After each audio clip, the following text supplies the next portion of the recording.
maksudnya apakah bisa untuk meramalkan kematian itu ya? Jujur, ini cukup menyesakkan bagi saya ya, karena saya pernah memprediksi seseorang itu ketika saya praktek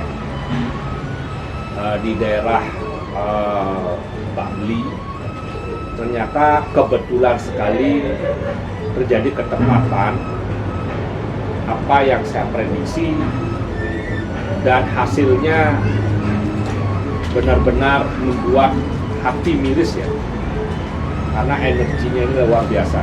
Tetapi sesungguhnya seorang praktisi peramal itu secara aturan itu tidak boleh meramalkan kematian seseorang, tidak boleh meramalkan kelahiran seseorang. Makanya kalau kita pernah baca di Lontar daripada kisah perjalanan Dewi Uma ke dunia, sampai kegesenglah Lontar daripada Dewa Ganesha yang bisa membaca perjalanan sang ibu, hingga tidak ada manusia yang tepat meramal 100%. 95% mungkin saja bisa terjadi. Jadi kalau untuk meramal kematian seseorang, tenang.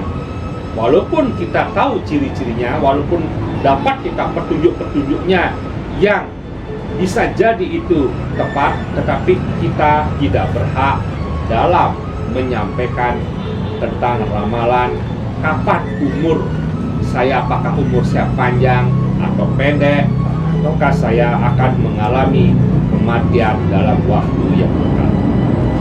Nah, di luar negeri itu pada zaman-zaman dahulu itu ramalan itu dianggap orang-orang yang menganut aliran-aliran black magic atau penyihir.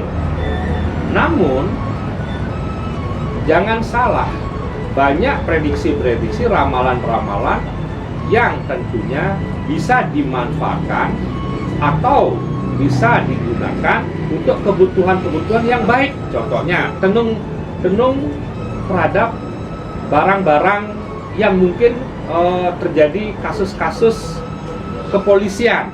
Itu banyak diminta bantuan para cenayang-cenayang untuk memberikan bantuan-bantuan yang mendukung untuk menjawab kepada persoalan-persoalan berhubungan dengan kriminal. Nah, artinya semua ilmu tidak ada yang selalu hitam sepenuhnya, semua ilmu tidak ada yang putih sepenuhnya, tergantung bagaimana kita membawanya. Jadi kalau dibilang bahwa ilmu ramalan ini adalah ilmu black magic atau ilmu hitam, tidak seperti itu. Tergantung orang tersebut membawanya kemana. Kalau dia membawanya untuk hal-hal yang kurang baik, ya bisa jadi akan menjadi black magic. Tapi kalau kemudian dibawa ke hal-hal positif, dia akan menjadi white magic. Syarat-syarat untuk seseorang yang bisa ditenung adalah pasrah. Jadi ilmu ramalan itu ilmu pasrah. Satu, seseorang harus percaya, yakin. Jadi ketika keyakinannya itu muncul, otomatis mereka berada pada frekuensi gelombang-gelombang tertentu yang bisa kita masukkan dalam frekuensi yang namanya frekuensi Akashic Records. Ada tuh frekuensi sesuai dengan past life-nya orang tersebut. Jadi harus berada pada gelombang-gelombang itu. Jadi orang itu harus pasrah. Pasrah dalam artian pasrah kepada alam semesta, pasrah kepada feeling-feeling, intuisi-intuisi yang hadir. Yang selanjutnya, orang ketika ingin diramal tidak boleh dalam waktu berdekatan. Contohnya seminggu, karena kita menggunakan hitungan Saptawara, seminggu dia meramal sampai 3 kali dengan persoalan yang sama, tidak boleh. Biasanya menggunakan daripada uku. Jadi 1 uku dari Sinta sampai Watu Gunung. Setelah itu baru seseorang boleh meramal persoalan yang sama. Itu yang harus diketahui. Jadi boleh meramal, tapi kalau meramal, contohnya sekarang saya menanyakan tentang keluarga, sudah itu berapa hari kemudian menanyakan tentang karir, itu bisa. Tapi kalau persoalan yang sama, pada waktu yang sama, tidak boleh. Begitu juga nanti tidak akan kelihatan di tenung basi ini. Kalau ditanyakan persoalan yang sama, itu dia tidak akan kelihatan. Tapi kalau sekarang orang itu pasrah, datangnya memang dengan ketulusan, pasti bisa. Nah, di Bali ada hitungan triwara, pasah, beteng, kajeng. Kalau ingin menanyakan tentang karir, bagusnya pada hitungan beteng. Lalu kalau ingin bertanya tentang kesehatan, sudah tuh bagaimana kondisi-kondisi hal-hal yang berhubungan dengan mistis, bisa datangnya pada saat kajeng. Lalu ketika bertanya tentang hubungan yang retak, bagaimana kok hubungannya kok retak, sudah tuh orang yang berada di daerah jauh, bagaimana kondisinya yang berada di daerah jauh, bisa datangnya pada pasah. Jadi itulah perlu pemahaman tentang pasah, beteng, kajeng. Jadi begini, seorang peramal cenayang atau ahli tenung pada umumnya adalah di kegiatan masyarakat sebagai informal, bukan formal.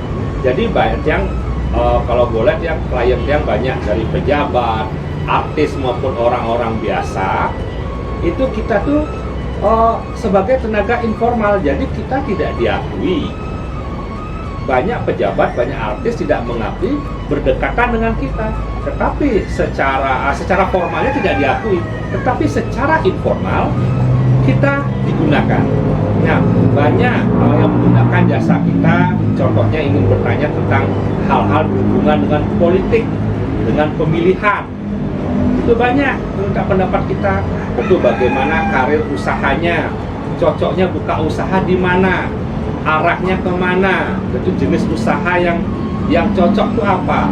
Itu banyak minta pendapat kita. Sudah tuh bagaimana kira-kira tentang percintaan, tentang perjodohan dengan seseorang.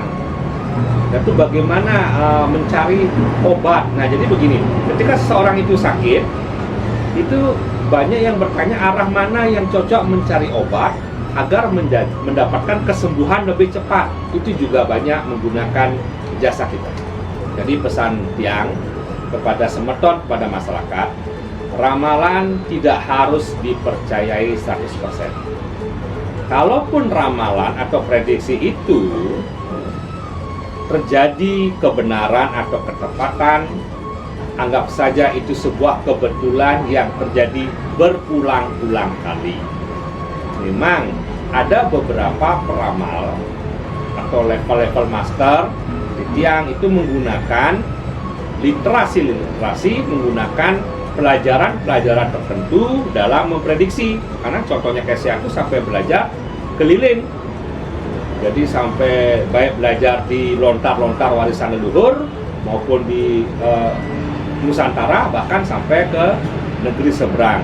Namun banyak juga peramal-peramal yang secara otodidak itu kemudian dia mengatakan sesuai dengan apa yang muncul atau melintas di dalam pikirannya. Sekali lagi, pesan saya adalah apapun juga hasil ramalan itu, sebaik apapun, tetap harus didukung dengan doa dan usaha. Karena takdir tidak bisa dirubah, namun nasib masih bisa diperbaiki. Salam Rahayu, salam dunia kendang.